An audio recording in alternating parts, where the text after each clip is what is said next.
have some self-awareness and sort of catch out your logical flaws, because you can always justify to yourself, I do this and that and this and that. Like I want to, do all these boot camps. I want to do running. I want to get good at cardio. I'm going to do yoga. I'm going to do gymnastics. I want to do CrossFit, and I want to build muscle and lose fat.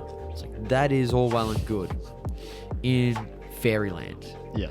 In the real world, it just doesn't fucking work. That there, my friends, is the voice of Jacob Schepis, and today we are talking all things hypertrophy, muscle growth, which I'm sure you guys are riveted by. Now, before we get into the full conversation, I want to say welcome back to the podcast. If it's your first time listening, this is the Vegan Body Coach podcast, and it's all about bringing up-to-date information, evidence-based information about plant-based nutrition, about training, and about lifestyle. And we interview a lot of amazing guests on here, and this is episode number 8. Thank you for joining me. And if you are still on lockdown currently, I feel for you. If you're not in the gym, if your gym's still closed, I absolutely feel for you. Here in New Zealand, we are back into it. The gym is open, so it's been a busy couple of weeks for myself, getting clients back in and getting things underway once again. But I do want to give a quick intro to Jacob before we get started. So back in 2018, I attended a conference in Melbourne, Australia, which I've talked about on this podcast before. And that conference was run by Jacob and his team at JPS Health and Fitness in Melbourne. And the team over at JPS are just an incredible bunch of people, a bunch of coaches who do incredible personal training and put out some content that is really raising the bar, raising the standard of the fitness industry. And you'll know, just as I do, that the majority of the personal trainers that you see around the globe are pretty average. And, that's a little bit of a understatement. The information they're providing is very bro. It's very old school.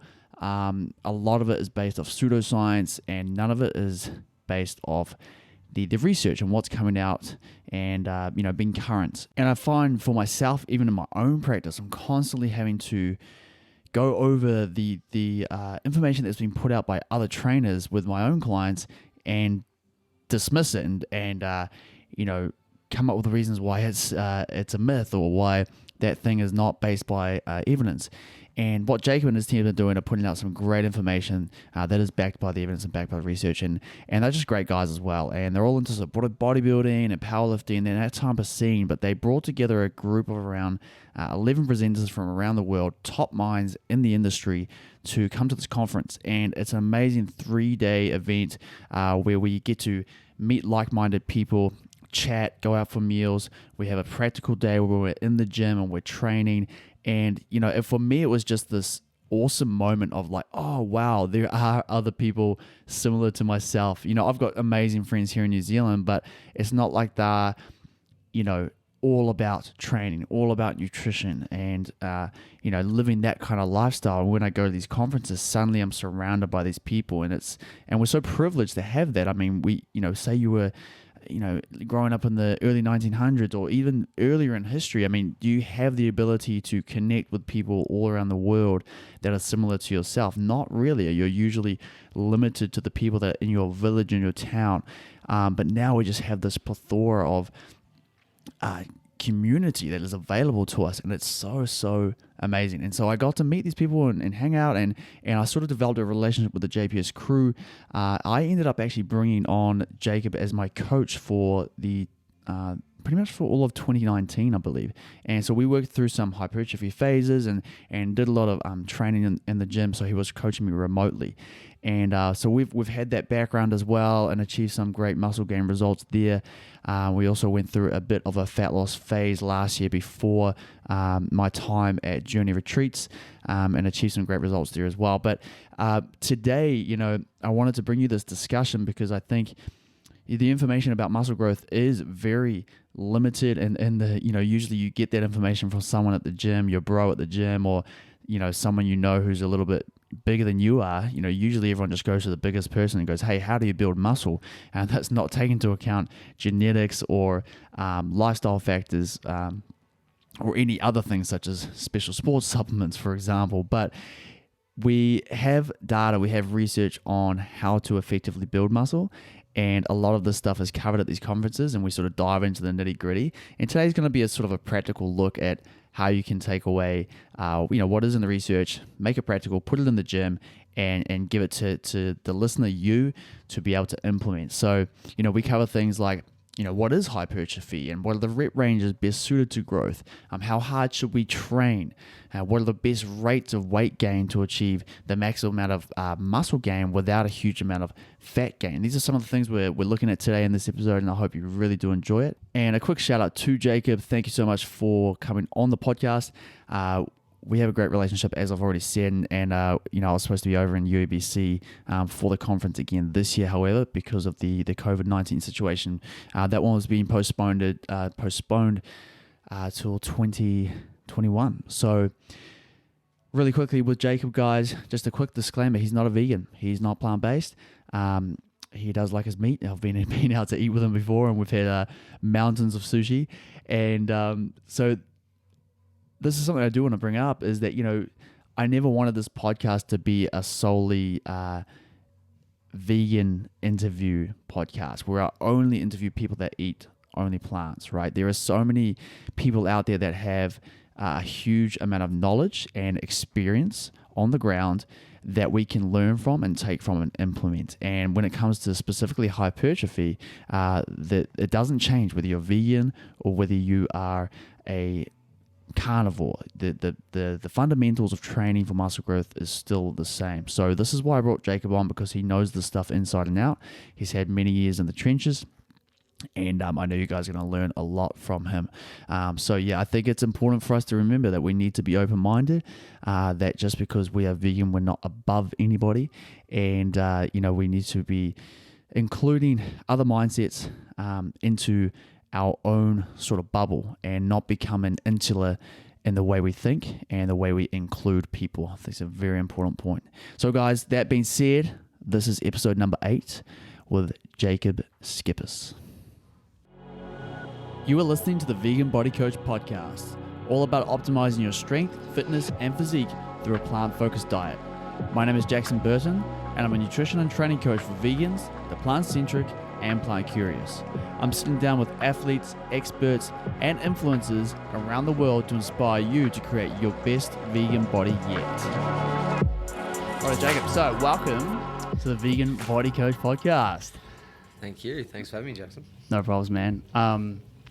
If you want to, come a little closer to that mic, or maybe just pull it off the table a little bit, and then you'll be nice and clear. There we go. Perfect. All right, we're going to talk some hypertrophy today, which I think is a topic, especially for this podcast, that I want to dive into deeply and give people quality information about, especially in the vegan community. There's probably a lot of maybe pseudoscience, bro science going on, and we can bring a little bit more quality to that. So, you're the man for the job. So why don't we just go a quick little background about yourself, what got you into training, and what are you doing now, and that sort of thing. Yeah, so firstly, thanks for having me on, Jackson.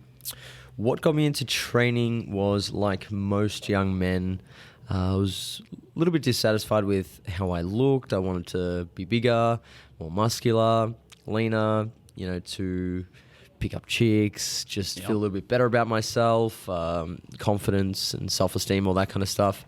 And yeah, got into lifting weights when I was about 15. Started doing that quite religiously since then, which is now nearly 14 years ago, so quite a while.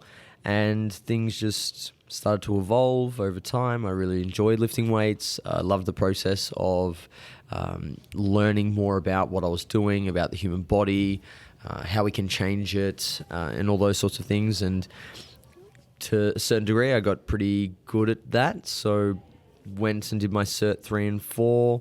I started coaching, personal training. I did some bodybuilding, powerlifting, and yeah, over the years now I'm in a very fortunate position to be able to not only coach my clients and athletes, but also mentor and teach other personal trainers in the industry, and basically just share my experiences and what I've learned, and hopefully help them avoid making the same mistakes I did. So yeah, that's really how things have unfolded, man. Yeah, and I think JPS has become a bit of a household name for quality information.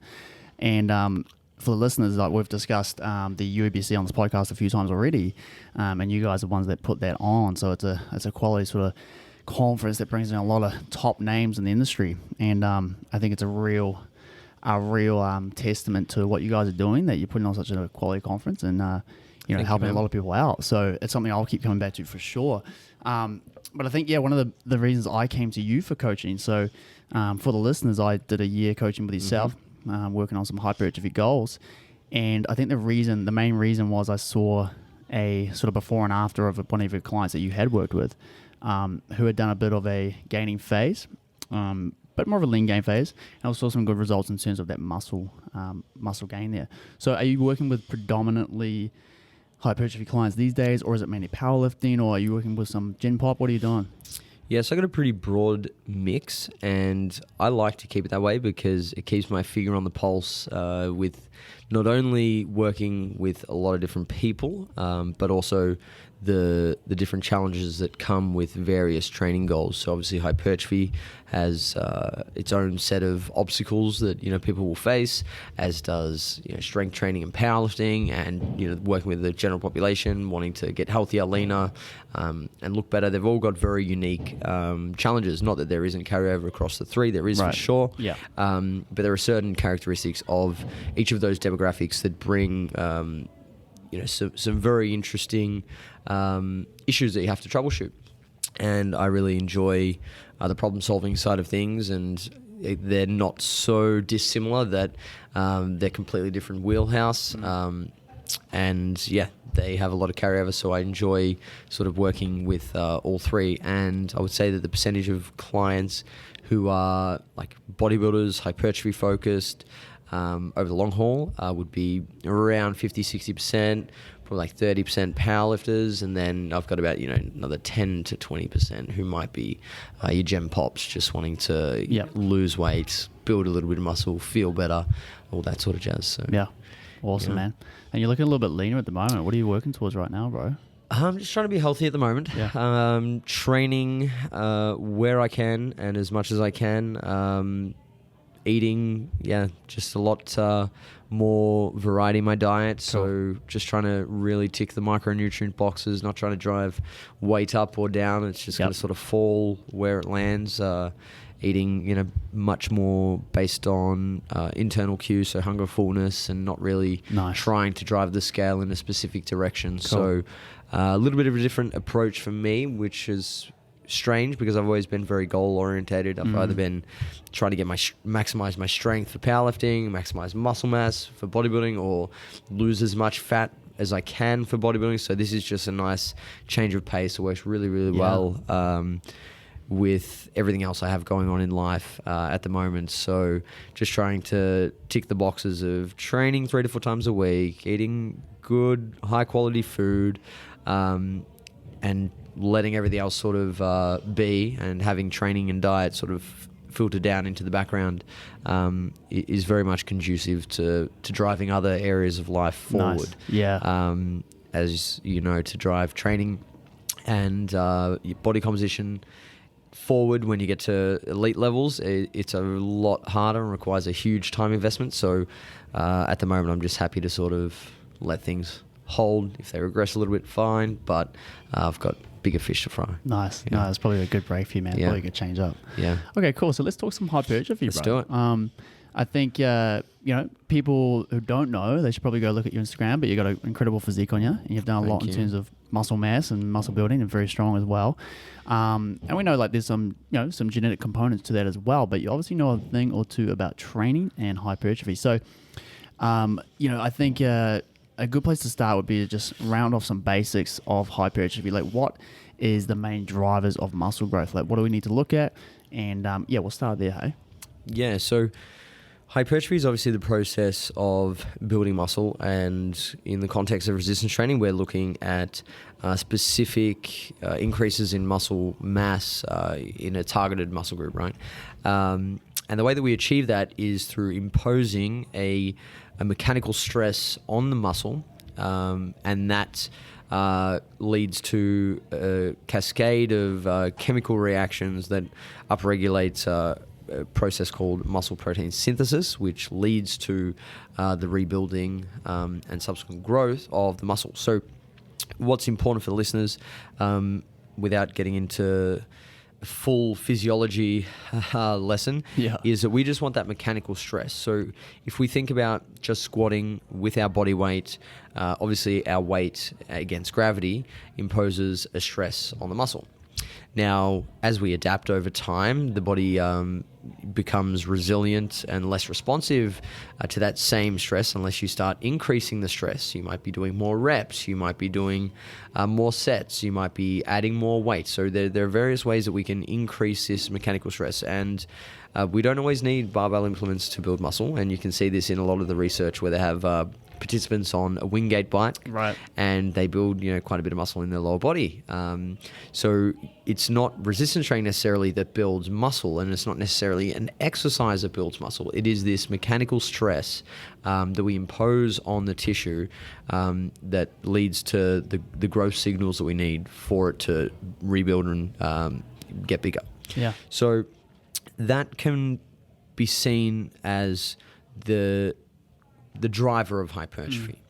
Now, if we look into that further, this mechanical stress needs to be increased over time because the body will adapt. And the way that we do that is we increase the magnitude or the duration of that stress. And you can think of that stress as like tension. So tension at the fiber level, on the fibers. So you can think about increasing the magnitude of tension. That could be, weight on the bar, weight on the dumbbells, whatever it might be. So just increasing how potent that stress is. And the duration component you can think about as the total exposure. So when it comes to hypertrophy, we need to tick two boxes. We need to have the stress to be within the threshold of what is going to be stimulating for growth. So it needs to be of sufficient magnitude, but we also need to do it for a sufficient duration and tick that exposure box. So when we then extrapolate that into a very practical sense, we can see that we need to lift heavy enough and hard enough. So our intensity of training, which is that magnitude of tension component, so the intensity being our proximity to failure, so how close to failure we're going and how much weight is on the bar. And that exposure of tension component is how much work are we doing and for how long. And that is our volume and the total number of repetitions that we're doing, right?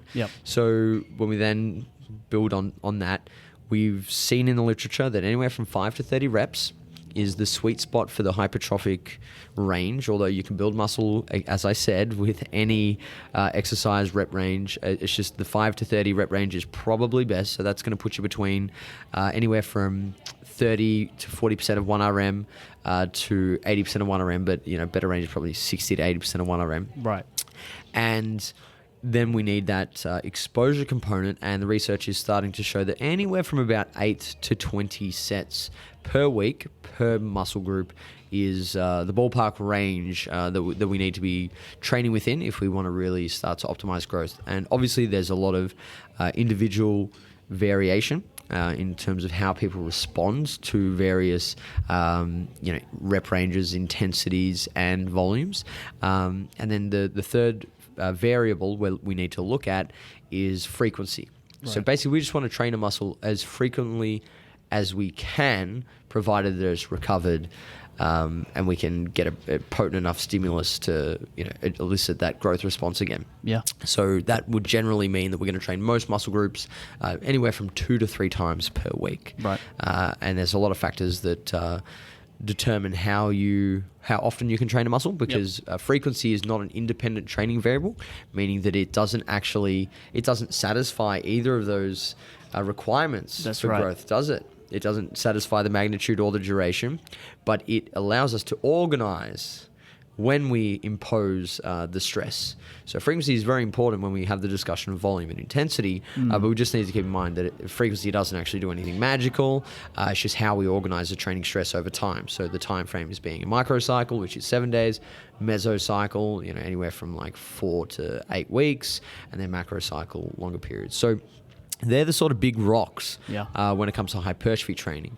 And there's a lot more nuance from there, and there's plenty more discussion to be had, but I think I'll leave it there, see if you've got anything that you want to ask based on that. No, that's awesome. I think the big takeaways from that for people who are possibly, we're probably talking to beginner to late intermediates here.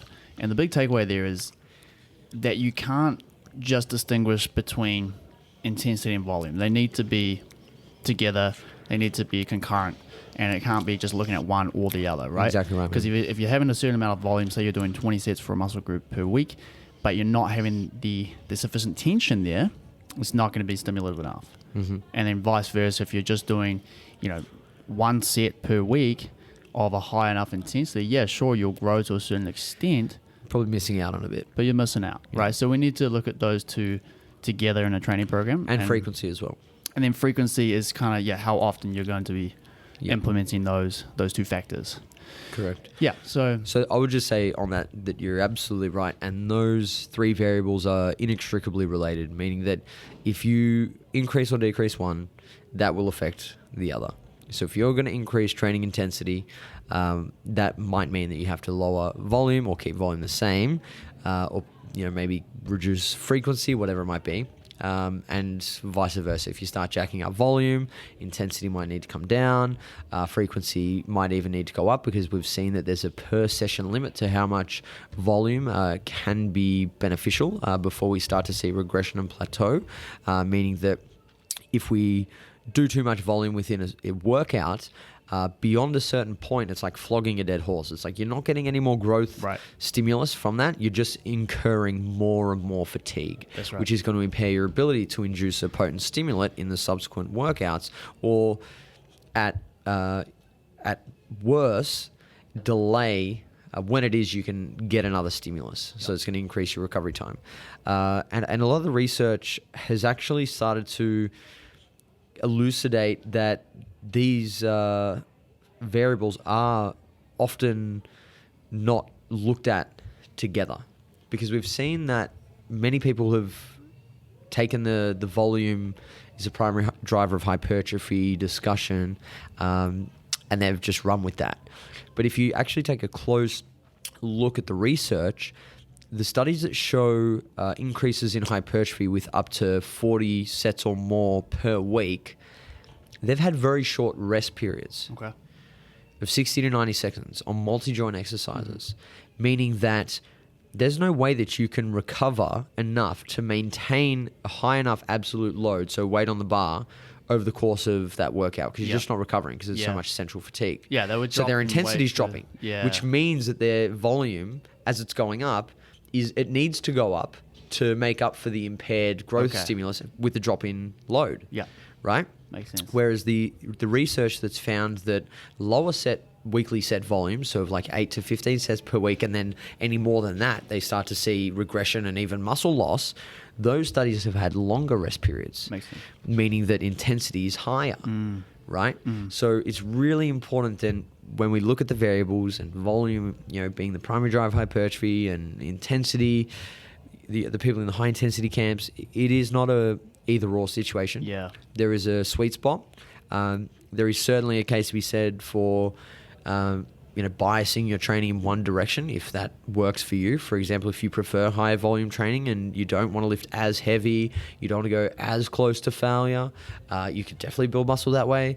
But if you're a little bit constrained for time, you love going balls to the wall, that's totally cool, but you might need to train with a little bit less volume. You can go either way and get good results, but it isn't a either or situation. Yeah, I don't think there needs to be two camps in that. Like, there tends to be like a lot of people proposing that there is two camps, and it's like, okay, you're either high intensity or you're high volume, but it's like, okay, why don't we try and hit some middle ground here and take the best of what's in both of those camps, if there is such a thing, and then use them to develop a training program that's going to be conducive to growth. And that might be for, like, if I'm working with a more of a gen pop client who has two sessions in the gym each week for 45 minutes a session, we might be using more of a high intensity technique with lower volumes so that they can get in and out and still, stimulate growth. Whereas if I've got someone who loves to be in the gym and they're cranking 6 days a week, okay, we're going to have to drop the total intensity of, the exercise down and maybe increase that volume a little bit more. Yeah, totally. I think that both approaches are very valid, and that's where individualization is a really important principle of program design, and we need to respect that when we're putting together a program. Okay, cool. So let's just tease that out a little bit. So we've got a general idea of, okay, 5 to 30 repetitions basically is sort of the sweet spot, and we need to be trained with a sufficient intensity. So, anywhere from, say, would you say 4 reps in reserve or so would be sufficient?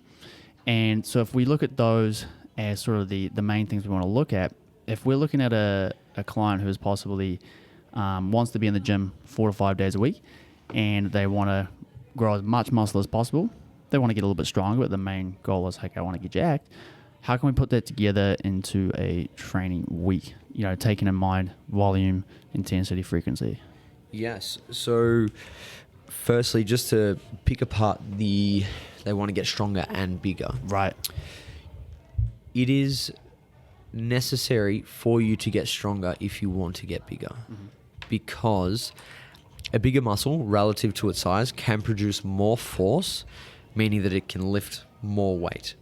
So people often look at strength and hypertrophy as very separate training goals, when in fact there's a lot of carryover. Strength is a lot more specific than hypertrophy, and what I mean by that is to increase strength, there's a very high neuromuscular component to it, which is skill and technique. So when we break down what it is you need to achieve when you're training for strength, is you need lift specific exposure. You're going to get stronger in a specific rep range at a specific absolute load as a percentage of your 1RM. It's range of motion specific, and it's joint angle specific. So those things need to be considered when you want to get strong. Now, for hypertrophy, like I said, we're just looking at a stimulus, right? That magnitude, duration of tension, and that's what we need to tick. Right. So it's a lot less specific. Yeah. However, when we get that tension, what happens is the muscle gets bigger. As the muscle gets bigger, in order to keep pace with your adaptations and continually provide that growth stimulus, you will need to increase either the magnitude or duration of tension. And that means that you're going to have to put more weight on the bar. You're going to have to do more repetitions, more sets, all those sorts of things. So if you're trying to get big, you will get stronger. It's just a different proxy of strength, if that makes sense. We're not looking at a 1RM in the very traditional sense. You'll be getting stronger in the rep range that you're training in. And that's a good sign that you're building muscle. Right. If over the course of a training program, you're able to add more weight to the bar in the 5 to 30 rep range for multiple sets, that's a very good sign that you've built some muscle. If, of course, you've achieved all those very beginner and base level neuromuscular adaptations. Right, yeah. So then how we put this together in a program, you start with, again, looking at how much volume you need for the individual. And if it's, say, 10 sets a week per muscle group, and they're going to train 4 times a week, you could simply put that 10 sets per workout. And then from there, proximity to failure, you would have generally a lower proximity to failure, so relative intensity for highly technical like multi-joint exercises such as your squats, your deadlifts, things that can cause a lot of fatigue, as well as have a higher risk of injury. So you might have those anywhere from a 6 to 8 RPE, for example, and then your accessories and things like that, you could have a little bit higher proximity to failure, say 7 to 9 for the most part, RPEs. And that's how you would start to then divvy up where that volume and intensity goes for various exercises. And then there's a lot of nuance to this. Yeah. So if somebody wants to get better at the squat, they'll obviously be squatting maybe twice a week. If they're a beginner, they'll obviously perform the same workouts in succession until they get to the advanced level where you start to need to vary things, intermediate level, where you start to need to vary things a little bit more, which might mean varying intensities, volume within a session, as well as exercises. But for the most part, writing a program, the key is to look at how much volume do they need, how can I distribute that in a way that's going to provide a stimulus and allow for recovery from session to session, what intensities are going to be best, relative intensities that is, for the exercises, and then that they want to be training. And then when it comes to the rep ranges for those exercises, rep ranges are generally self-selecting towards an exercise. Yeah. So, your heavy barbell movements, you might be training the 5 to 10 rep range. Your dumbbell movements, such as like dumbbell press, incline dumbbell press, those kind of movements, you might be training them in the 8 to 15 rep range. And then your machine cable work, you could be doing the isolation exercise, 10 to 20 rep range and beyond. So that's generally the broad framework that I work through when I'm putting together a program for hypertrophy. Yeah, that's really Did that good. answer that? Yeah, it's bang on. And I think just to go back to rep ranges, it's quite interesting because it almost seems like a real bro approach, right? With the rep ranges, it's like it's married to the exercise, and it's almost been done for the longest time, and that was considered like what the bros always did was like, okay, isolation lifts, we're doing leg extension, we're going to do 15 reps, we're going to do 20 reps. Okay, if we're doing a heavy squat, we're going to do 5 reps. It's like that was always done for the longest period of time, but now it's actually like, okay, that makes sense from like a anatomy point of view, or from a research base as well, that it actually works best for that exercise. And so I don't think there needs to be hard rules on what rep range is going to work best for what exercise, but it's actually like, hey, some rep ranges actually do just suit the exercise better, because you're not going to go into a leg extension and do sets of 4, so great point there. So in terms of, so we've covered a little bit on the training program side of things. In terms of actually measuring muscle growth, I think this is something that people get confused about a lot. And it's one of those ones that's, if you're measuring strength, cool, you just measure what's going on the bar or what's going on in your training program over time. But when you're measuring muscle mass, it's a slow progress. And you've also got other things that come into play, such as, fat accumulation.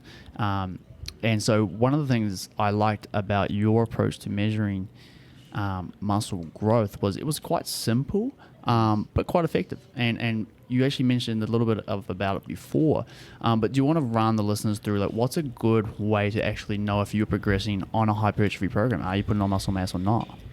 Yeah, so it is a lot more complex than I think people give credit to, and I try to make it as simple as possible, because at the end of the day, this is an applied science. So we're not privy to, doing a muscle biopsy, right, or having, very high-tech, body composition assessment tools.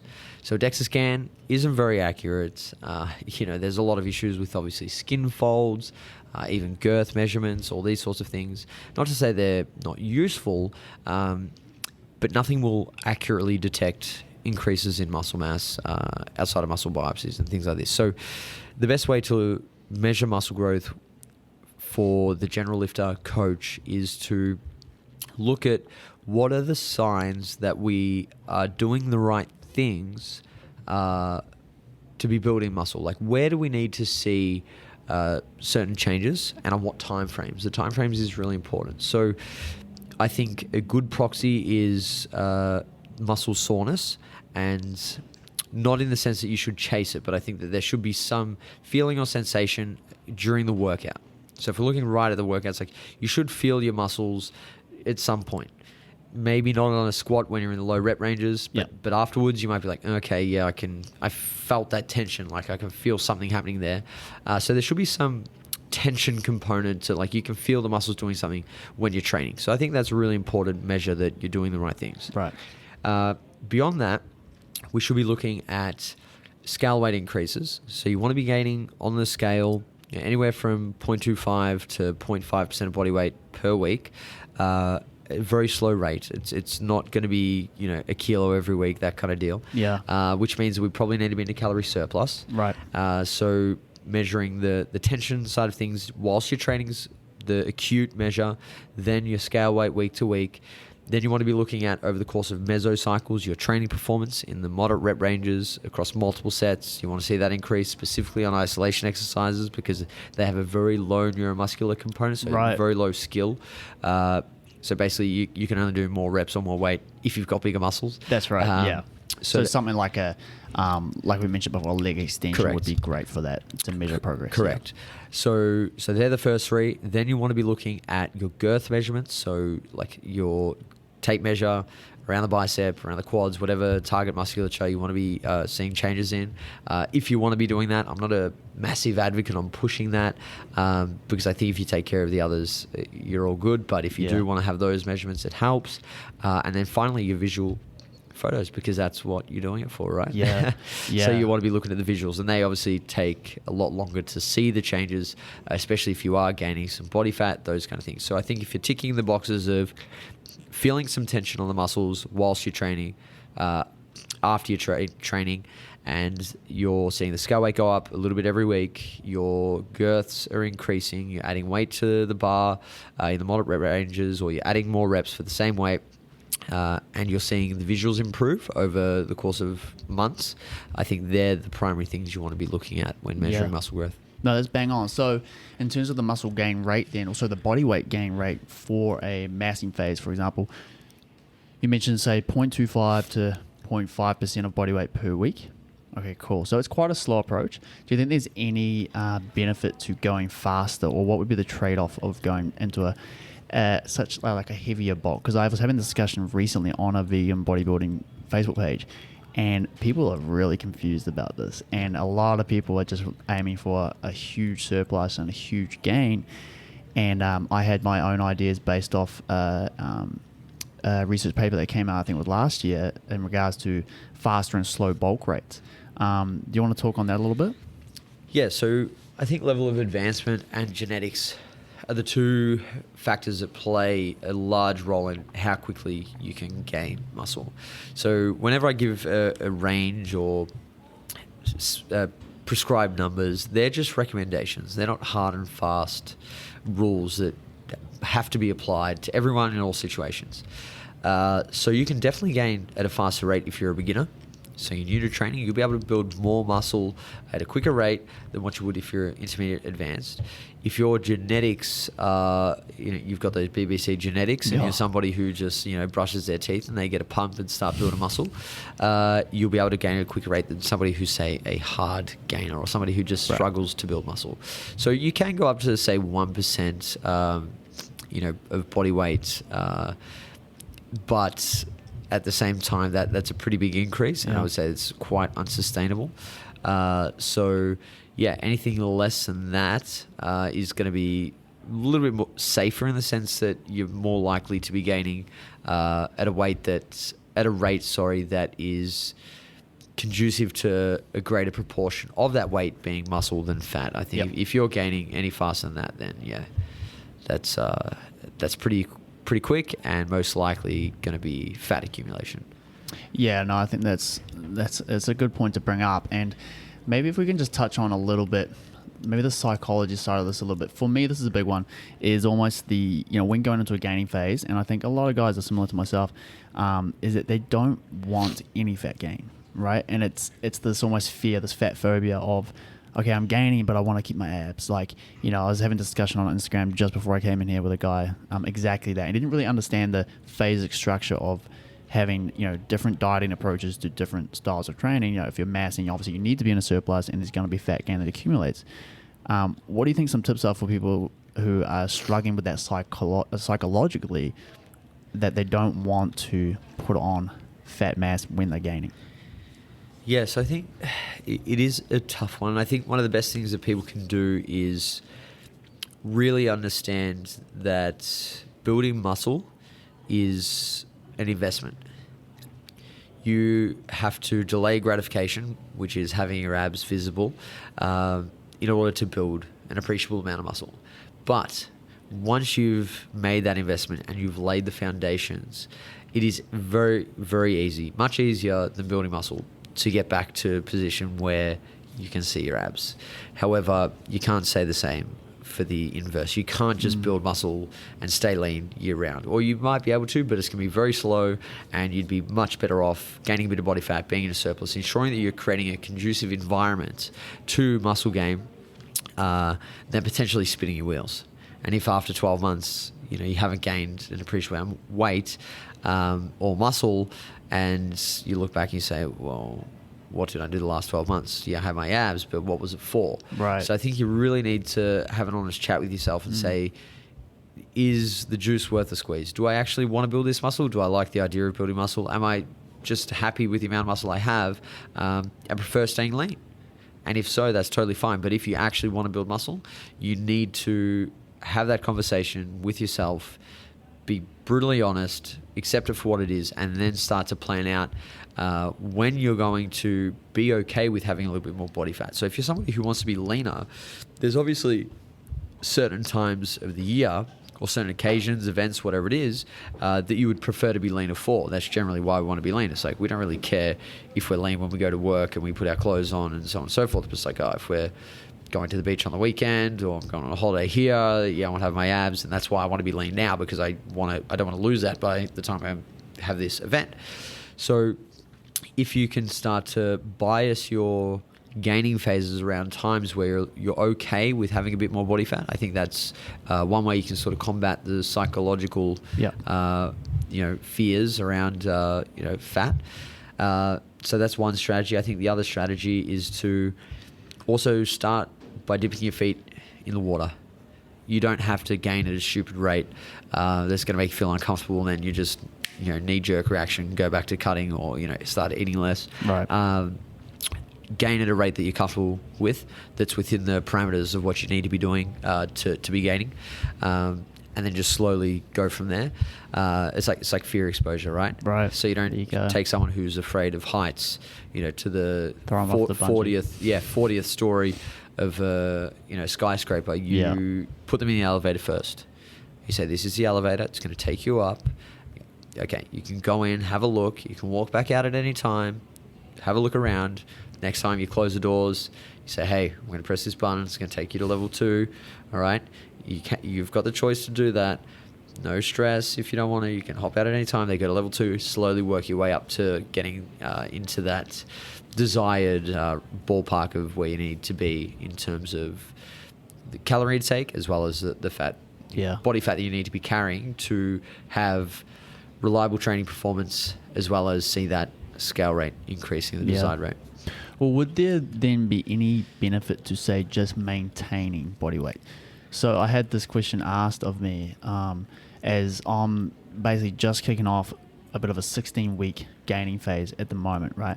Lean gaining phase. I'm obviously a little bit leaner at the moment and I want to put on some muscle mass. However, I do have a scheduled mini cut in about sort of May, June. So the question is, okay, wouldn't it just be better to maintain during this period and then not have to go through a cutting phase where, during that cutting phase, you're actually going to be, you're not going to be building any muscle as an intermediate, right? So would it be better just to maintain and still have some, effect on, stimulus and muscle growth and still be able to benefit from that, or actually go through a gaining cycle and optimize the muscle growth and then go for a shortcut later on?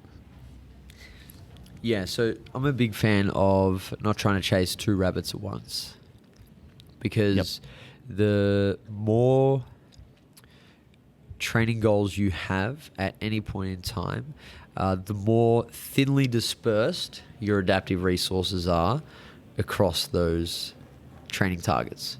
So if you're trying to maintain body fat as well as increase muscle growth, there's obviously a trade-off that you're making there, in that you're not providing enough resources to go towards synthesizing new tissue.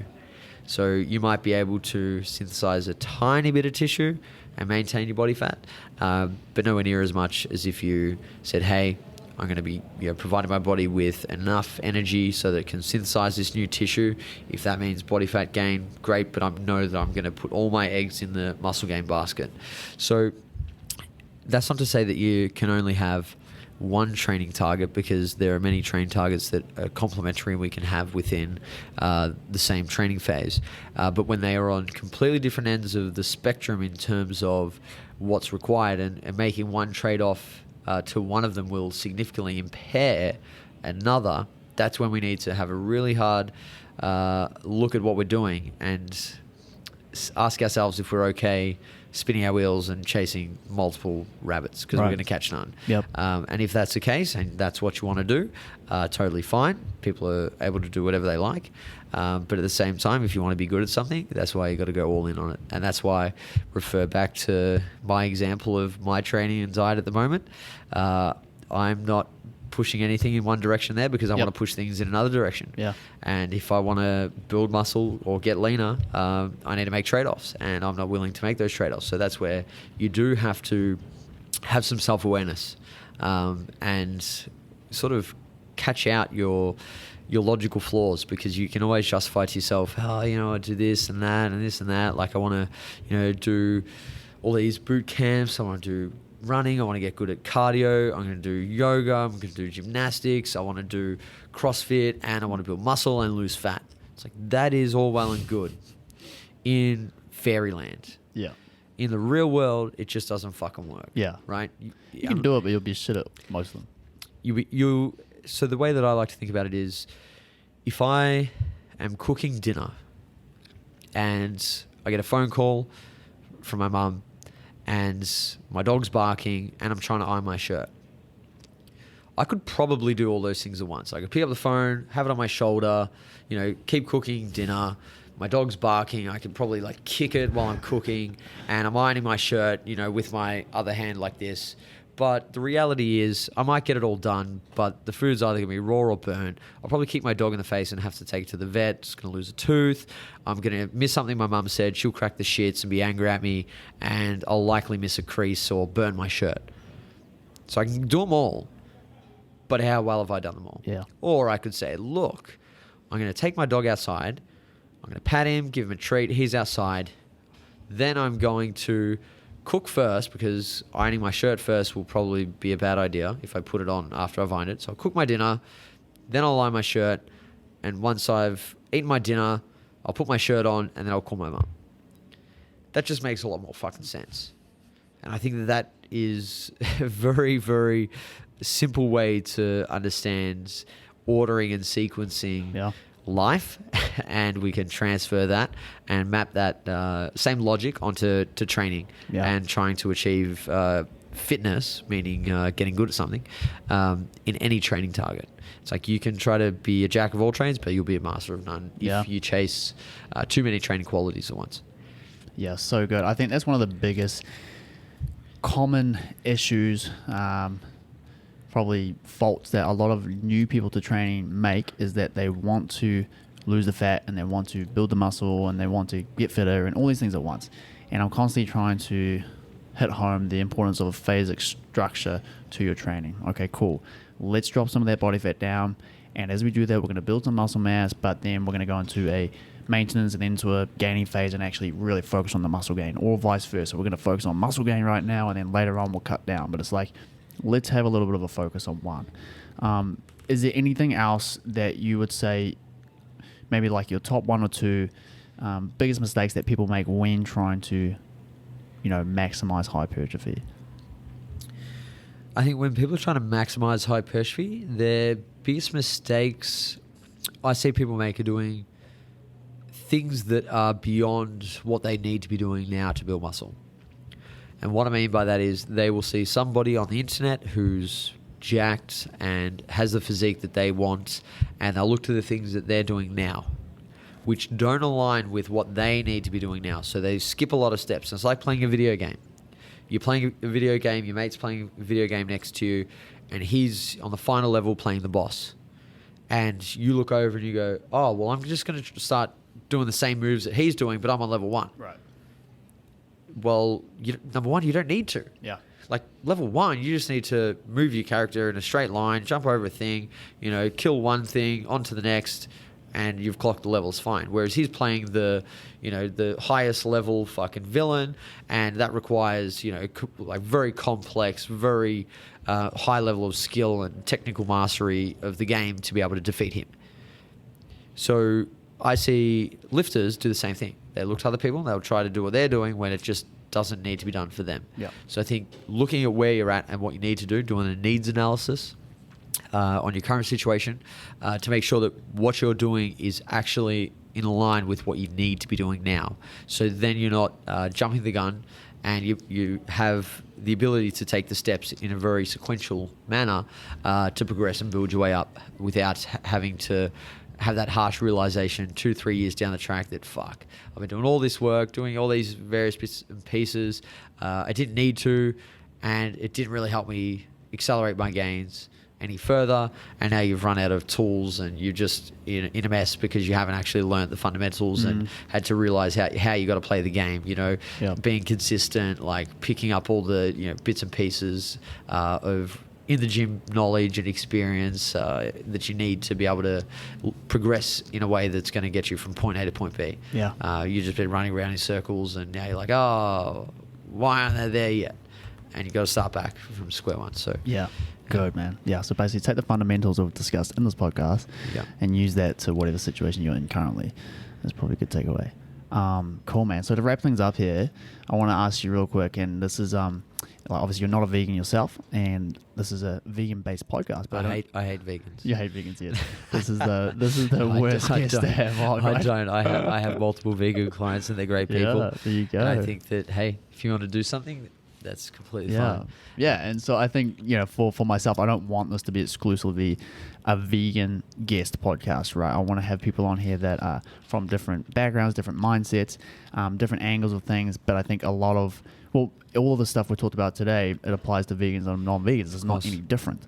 But from your perspective, I love to ask this question, is what do you see in the vegan movement as a whole that is possibly counterproductive to what they're actually trying to achieve, in terms of how they spread the message and how they go about doing things? Is there anything that they can improve on in that? And this is great because it's you looking from an outside perspective.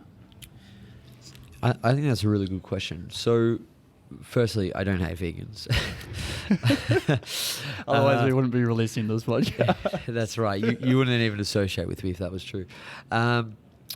I think there's a lot of merit to the fundamental tenets of a plant-based diet. I really do. I think it's a great thing. I think we don't eat enough plants as a population. So any message that is encouraging people to consume more plant-based matter is fantastic, and I'll endorse it till the cows come home. What I don't like, and this applies to any dietary approach, is dogmatic and just fear-mongering, cherry-picking of science to push somebody's own ideological beliefs around nutrition onto other people in a forceful manner. So that applies to vegan diets, it applies to paleo diets, it applies to if it fits your macros, it applies to carnivore diet. That is across the board. Be very apathetic about your diet, right? It's your choice. You do it because you want to do it. That doesn't mean that everybody else has to do it. Can you promote the benefits of a plant-based diet? When asked, sure. As part of your business, can that be an approach that you encourage other people to try to see if they like it? Fine. Yeah. But it should be something that you force upon others because your diet is a very personal thing. It's just like, it is like religion, unfortunately. And we should go around telling people that they should adopt XYZ religion because that's what you adopt. Is a very personal matter. So I think that people need to respect that, and when they're falling into the camp of a certain dietary paradigm or approach, they need to be aware that, hey, that's what they're doing. Not everyone else has to do that. But then they also need to be very considerate when they are falling into a certain community that they don't become just a blind follower and succumb to the echo chamber of their community that just reverberates and amplifies the same message, and they get lost and just become just a victim to the diet, if that makes sense. It's like you should still have your critical thinking hat on when you're under the umbrella of any diet, and be willing to change over time. And I think just be careful in attaching your identity so much to a particular diet because I think there's a lot more to people than what they eat. No, it's really good. I think what we eat is a big part of who we are and our society and culture, and it says a lot about the things we value and believe in, and I think that's fantastic. But I think that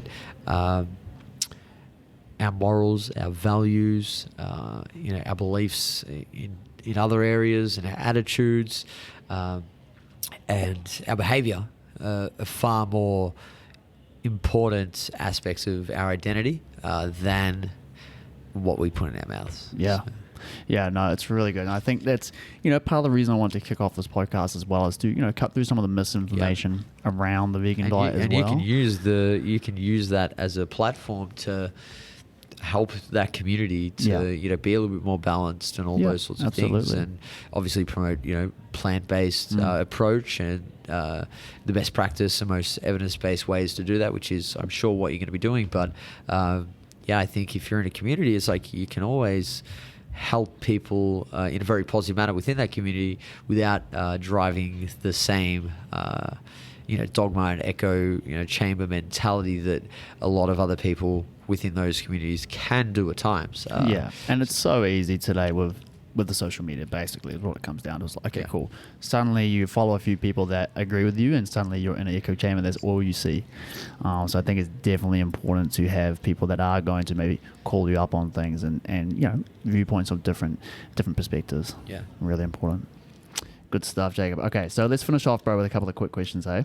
I don't think I gave these to you beforehand, so one-word answers, I guess, would be great.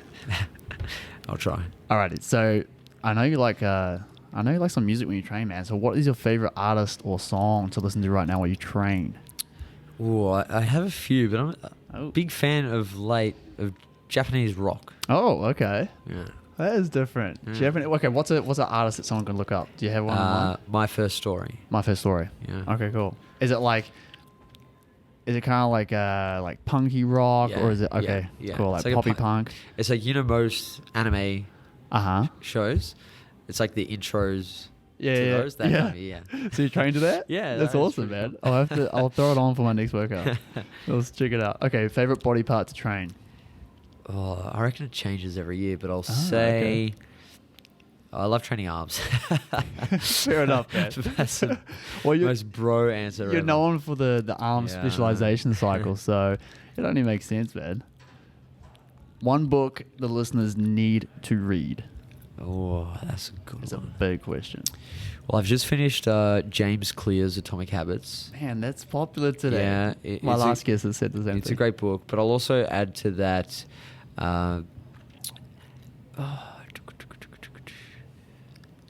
man, there's a lot of good books.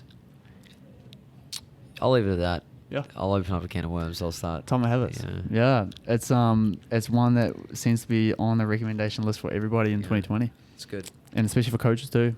Help out with their clients. And it's on the Audible list. I haven't got to it yet though. Okay, best presentation from your point of view at the Ultimate Evidence-Based Conference to date. So we've had 2 years. What's been your favorite presentation? Danny Lennon. Chrono Nutrition. That was all right, man. It's class.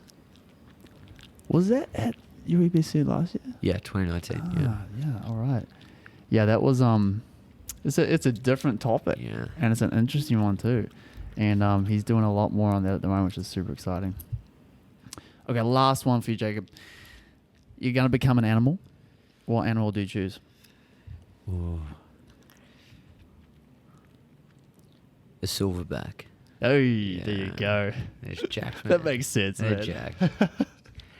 So good. All right, brother. So thanks so much for coming on. Do you want to plug anything while you're here, man? Do you want to plug the gym, plug the UBC? Go for it. Yeah, people can just follow JPS Health Fitness on Instagram and JPS Education. That's where they'll find everything we're doing. UABC, mentorships, courses, seminars, coaching, all that kind of stuff. Yep. If they want to check it out, Keeps going that'd on. be great. Yeah. Perfect. I'll link all that for the guys in the description. And the JPS Education page is very, very good if people want a little deeper dive into nutrition and training. Some great infographics on there. But yeah, thanks for being on, man. Real pleasure. My pleasure. Thank you. And we'll be catching up again soon, bro. For sure. Sweet, bro. Thanks, man. Well, guys, there it is. Told you it was going to be a goodie. I don't know if you can get a more clear-cut overview of training for hypertrophy than that. I know you'll probably take something away from this to go and implement. And just remember, guys, that the foundations, the basics, the fundamentals, they always work. It doesn't have to be super fancy. It doesn't have to be the latest Instagram workout that you've seen with 3 triple drop sets and giant sets and intensity techniques all over the place. If you implement the fundamentals, you will get those results, but it's just about consistency. And as I talk about with clients all the time, muscle building is a very, very slow process. So put those blocks in place, be consistent at them over time, and those results will come. You have to be in it for the long haul. Now guys, really quick, be sure to hit me up on Instagram. I want to hear from you. I want to connect with you. Let me know how you found the episode. I guarantee there'll be someone you can share this episode with that will hugely benefit from a more evidence-based perspective of muscle building. Perhaps they've just got all the information from a Flex magazine or from the biggest guy in the gym. Send them this episode. Let them know what you thought. And then, allow them to listen and see if it can help introduce some more evidence-based techniques into their life. Apart from that, guys, I hope you are well, healthy, you're staying fit, strong, training from home, training from the gym, wherever you're at. Be sure to give us a 5-star review on iTunes if you haven't already. And also, keep sending me through those recommendations for guests in the future. I'm going to be doing some more travel as soon as the international borders open up. So flick me a message, tell me where I should land, tell me who I should interview, and I can't wait to get over and do that. All the best, guys. Peace and more plants.